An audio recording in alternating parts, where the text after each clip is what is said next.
नमस्कार, जनहित टाइम्स देख रहे हैं आप और मैं हूं आपके साथ साक्षी। इजराइल और फिलिस्तीनियों के बीच वर्षों से सुलग रही आग एक बार फिर भड़क उठी है। फिलिस्तीन के आतंकी संगठन हमास ने अब तक के सबसे बड़े हमले में इजराइल पर रॉकेटों की बौछार कर दी है। इजराइल ने युद्ध का ऐलान करते हुए बड़े पैमाने पर जवाबी सैन्य कार्रवाई शुरू कर दी। युद्ध की चिंगारी अगर पूरे पश्चिम एशिया को अपनी चपेट में लेती है, जिसकी पूरी संभावना दिखाई पड़ रही है, तो इससे निश्चित रूप से नई दिल्ली में संपन्न हुए G20 शिखर सम्मेलन में लॉन्च किए गए अत्यंत महत्वाकांक्षी project India middle east economic corridor पर बड़ा सवालिया निशान खड़ा हो सकता है।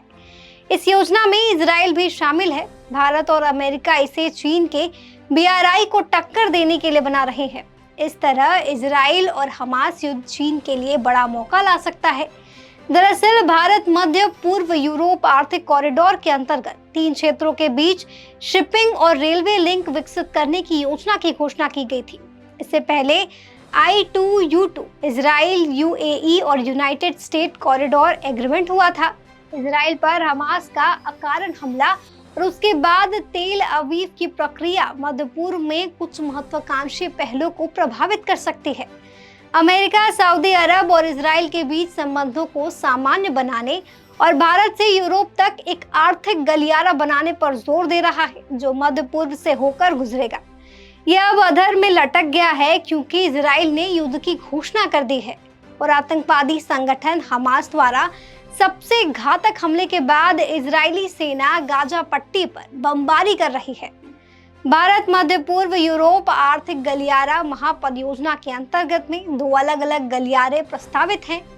पूर्वी गलियारा भारत को अरब की खाड़ी से जोड़ेगा और उत्तरी गलियारा अरब की खाड़ी को यूरोप से जोड़ेगा। इसमें एक रेलवे प्रोजेक्ट शामिल होगा जो सीमा पार जहाज से रेल पारगमन नेटवर्क प्रदान करेगा, जो भारत, संयुक्त अरब अमीरात, सऊदी अरब, जॉर्डन, इजराइल और यूरोप के बीच माल और सेवाओं के आवागमन को आसान बनाएगा। जहां एक तरफ अमेरिका, ब्रिटेन तथा उनके सहयोगी राष्ट्र फ्रांस, जर्मनी एवं इटली ने इस संघर्ष में इजराइल के समर्थन की घोषणा की है, वहीं दूसरी तरफ ईरान, सीरिया और कतर हमास के साथ खड़े हैं। सऊदी ने सतर्कता पूर्वक प्रतिक्रिया दी है। साफ है कि मिडिल ईस्ट में शुरू हुआ यह संघर्ष कभी भी पूरे क्षेत्र को अपनी चपेट में ले सकता है। ऐसे में IMEC कॉरिडोर या सऊदी इजराइल शांति के लिए अमेरिका की योजना का भविष्य निराशाजनक दिखाई दे रहा है। हमास का इजराइल पर हमला ऐसे समय में हुआ जब कुछ महीनों से अटकलें लगाई जा रही थी कि सऊदी अरब और इजराइल में संबंध बहाल हो सकता है। बाइडेन प्रशासन इस पर बहुत काम कर रहा था। इस हमले के द्वारा मिडिल ईस्ट में संभावित भू राजनीतिक परिवर्तन को रोकने की कोशिश की गई है। यह जरूर है कि मिडिल ईस्ट का पूरा एरिया एक बार फिर अस्थिरता की गिरफ्त में आ गया है।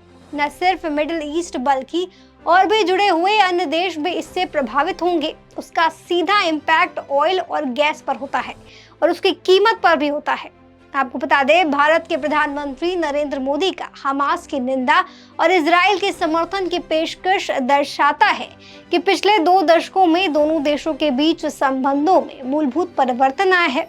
मतलब है कि साल 1992 तक भारत का इजराइल के साथ कोई राजनीतिक संबंध नहीं था। वहीं भारत ऐसा देश नहीं है जो किसी भी वैश्विक संकट में तुरंत अपना पक्ष रखता हो। लेकिन मोदी के बयान से पता चलता है कि भारत इजराइल रिश्ते कितने आगे बढ़ चुके हैं। भारत ने वर्ष 2050 में इजराइल की स्थापना को मान्यता दी, लेकिन औपचारिक राजनयिक संबंध शुरू करने से इनकार कर दिया था। हालांकि इजराइल ने पाकिस्तान और चीन के साथ युद्धों में भारत को सैन्य समर्थन दिया, जबकि अरब देशों ने पाकिस्तान को व्यापक, नियमित राजनीति और सैन्य समर्थन दिया। वर्ष 1992 में औपचारिक संबंध स्थापित होने के बाद रक्षा और व्यापार संबंधों में तेजी आई और इजराइल जल्द ही भारत का दूसरा सबसे बड़ा रक्षा भागीदार बन गया। लेकिन दोनों देशों के बीच अभी भी घनिष्ठ संबंध नहीं थे। एरियल शेरोन साल 2003 में भारत का दौरा करने वाले पहले इजरायली प्रधानमंत्री बने, जहां उन्होंने भारतीय जनता द्वारा विरोध का सामना करना पड़ा। इसके अलावा भारत ने संयुक्त राष्ट्र महासभा में नियमित रूप से इजराइल के खिलाफ मतदान किया। वर्ष 2014 में भारत में सत्ता बदली और दोनों देशों के संबंधों में नई शुरुआत हुई।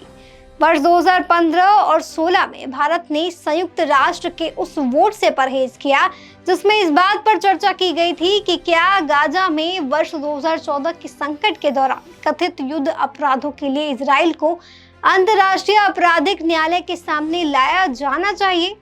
वर्ष 2017 में नरेंद्र मोदी इजराइल का दौरा करने वाले पहले भारतीय प्रधानमंत्री बने। आज यह संबंध पर्यटन से लेकर रक्षा तक व्यापक दायरे में फैला हुआ है। आज के हालात में पीएम मोदी का त्वरित गति से निर्णय लेते हुए इजराइल को समर्थन उल्लेखनीय है। भारत के सऊदी अरब और मध्य पूर्व के साथ उत्कृष्ट संबंध है। सार्वजनिक रूप से भारत अभी भी फलस्तीन के मुद्दे का समर्थन करता है और साल 2018 में नई दिल्ली में फिलिस्तीनी राष्ट्रपति महमूद अब्बास की मेजबानी की। लेकिन भारत की भू राजनीतिक स्थिति और घरेलू राजनीति बदल गई है। अब न केवल इजराइल के साथ घनिष्ठ संबंध है, बल्कि भारत आज अमेरिका का एक करीबी राजनीतिक साझेदार है जो इजराइल का कट्टर सहयोगी है।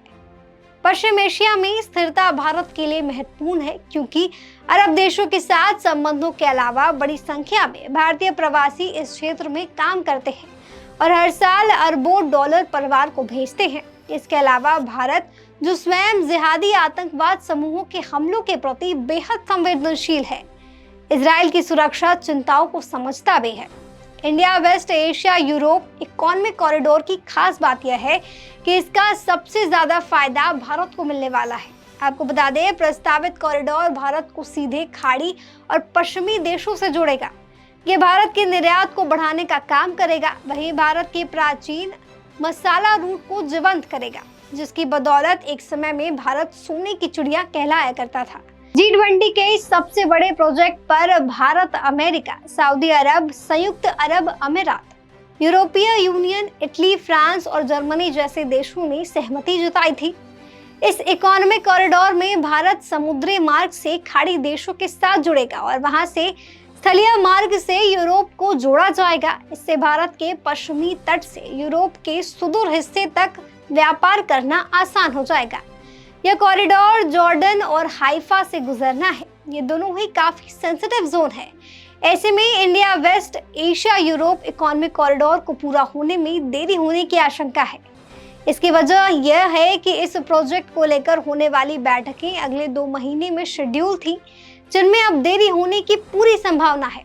ऐसे में प्रोजेक्ट में देरी की संभावना से बिल्कुल इनकार नहीं किया जा सकता है।